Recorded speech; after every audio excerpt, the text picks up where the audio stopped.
خیبر پختونخوا کے وزیر اعلیٰ اور پاکستان کے وزیر دفاع رہنے والے سینئر سیاستدان پرویز خٹک آخری عمر میں وزیر اعظم کا مشیر بن کر نہ گھر کے رہے اور نہ ہی گھاٹ کے۔ ایسا کر کے انہوں نے اپنی رہی صحیح عزت کا بھی جنازہ نکال دیا ہے۔ انہیں مشیر بنانے کا اعلان کرنے والے وزیر اعظم شہباز شریف کی اپنی جماعت مسلم لیگ نواز نے بھی اس فیصلے پر کڑی تنقید کی ہے، کیونکہ پرویز خٹک کا سارا سیاسی کریئر عمران خان کے ساتھی کی حیثیت سے تھا اور نون لیگ ان کے ادوار میں زیر عتاب رہی۔ وفاقی کابینہ توسیع کو ایک ہفتہ ہونے کو آیا، حلف اٹھانے والے بعض وزراء کے محکموں کا فیصلہ بھی ہو چکا، لیکن پرویز خٹک تاحال متنازع ہیں۔ پہلے اطلاع آئی تھی کہ انہیں وفاقی کابینہ میں بطور مشیر داخلہ شامل کیا جا رہا ہے،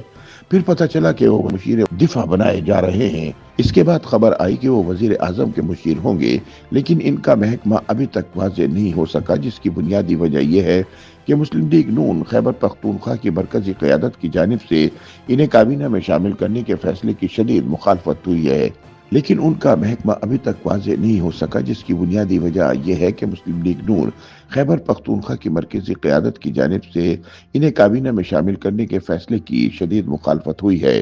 مسلم لیگی رہنماؤں کا کہنا ہے کہ جس شخص کا سارا سیاسی کریئر عمران خان کے ساتھی اور نون لیگ کے کٹر مخالف کی حیثیت سے پروان چڑھا ہو، اسے پارٹی میں کیسے شامل کیا جا سکتا ہے؟ اس حوالے سے سیاسی محفلوں میں جو گفتگو ہو رہی ہے، اس سے یہ بات سامنے آ رہی ہے کہ مسلم لیگ نون کی حکومت میں انہیں کچھ دلی سے قبول نہیں کیا گیا۔ صرف یہی نہیں، ان کے مشیر بنائے جانے پر کسی بھی سیاسی جماعت یا شخصیت کی جانب سے انہیں مبارکباد کا پیغام سامنے نہیں آیا۔ پرویز خٹک کے بطور مشیر وزیر اعظم کے انتخاب پر اٹھنے والے سوالات کے حوالے سے کوئی بھی حکومتی شخصیت ان کا دفاع کرنے کے لیے تیار نہیں۔ گو کہ اس حوالے سے اس حکومتی فیصلے کو بعض مسلم لیگ کی رہنما اتحادی حکومت کی مجبوریوں سے تعبیر کر رہے ہیں، لیکن وہ خود بھی جس بددلی سے یہ جواز پیش کر رہے ہیں، اس میں ان کی مجبوری بھی محسوس کی جا سکتی ہے۔ مسلم لیگ نون سے تعلق رکھنے والے رکن اسمبلی اختیار ولی اس فیصلے سے سب سے زیادہ دل برداشتہ ہیں،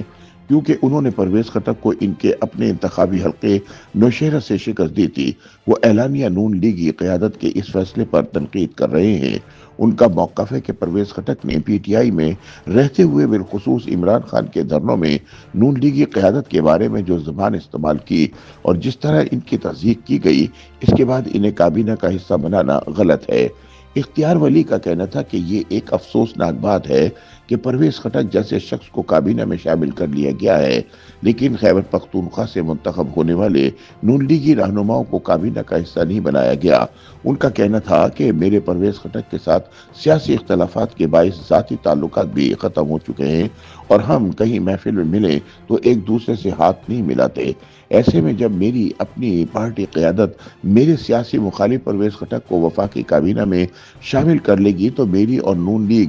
دونوں کی سیاست کا تو جنازہ ہی نکلے گا۔ تاہم حکومتی حلقوں کا کہنا ہے کہ وزیر اعظم شہباز شریف کی جانب سے سابق وزیر اعلیٰ خیبر پختونخوا پرویز خٹک کو وفاقی کابینہ میں بطور اپنا مشیر تعینات کرنے کا بنیادی مقصد تحریک انصاف اور علی امین گنڈاپور پر دباؤ ڈالنا ہے۔ اس سے پہلے الیکشن 2024 میں شکست کے بعد پرویز خٹک نے تحریک انصاف پارلیمنٹیرین کی سربراہی سے استعفیٰ دے کر سیاست سے کنارہ کشی کا اعلان کر دیا تھا۔ کچھ لوگ یہ سوال کر رہے ہیں کہ پرویز خٹک تو وزیر اعلیٰ کے علاوہ وزیر دفاع بھی رہے ہیں، لہٰذا انہیں وزیر اعظم کا مشیر بننے کی کیا ضرورت پیش آ گئی؟ اس حوالے سے ذرائع کا کہنا ہے کہ حکومت اور پرویز خٹک دونوں کو ایک دوسرے کی ضرورت تھی، لہٰذا دونوں نے ہی سمجھوتا کیا۔ دراصل حکومت اور اسٹیبلشمنٹ کو خیبر پختونخوا میں وزیر اعلیٰ علی امین گنڈاپور کا کوئی قداور سیاسی مخالف چاہیے تھا، لہٰذا پرویز خٹک کا انتخاب کیا گیا۔ انہیں وزیر کی بجائے مشیر بنانے کی وجہ یہ ہے کہ وہ پچھلے انتخابات میں کامیاب نہیں ہو پائے تھے،